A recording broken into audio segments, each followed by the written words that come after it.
Hello, in this video we shall be considering some questions from SSE and UTME.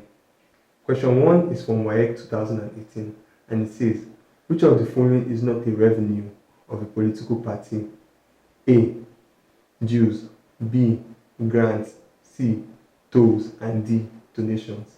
Now the correct answer is C. Tolls.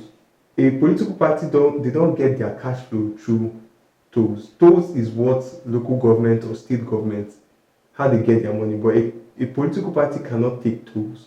It is unconstitutional. Question 2 from WAEC 2016 says, a political party can contest and win a widely acceptable election by A.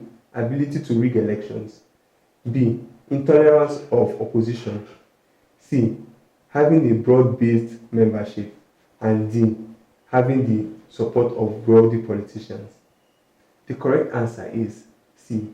Having a broad-based membership. By having a broad-based membership, they are able to appeal to the populace or the population to vote for them, and they make their political party, they make their party closer to the electorate.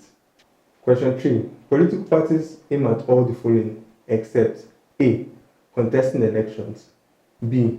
Forming a government, C. Conducting general elections, and D. Educating the electorate properly. Now the correct answer is C. Conducting general elections. Now this is not the job of a political party. All the other options are functions of a political party except for option C, which is conducting general elections. Question 4.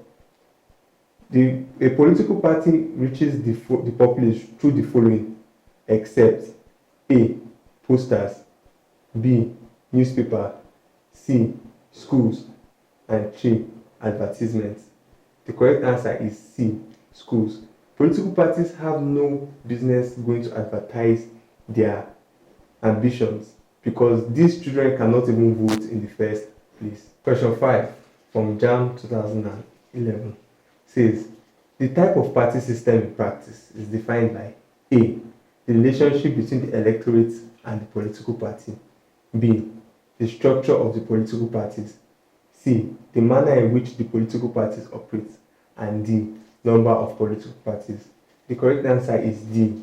Number of political parties, simply because the definition of political party system is the number of political parties that are allowed to operate in a particular state. That's it for the past question and answer segment. Make sure you check the key points and the advisory to help you with tips on how to handle this topic in the upcoming examinations. Thank you.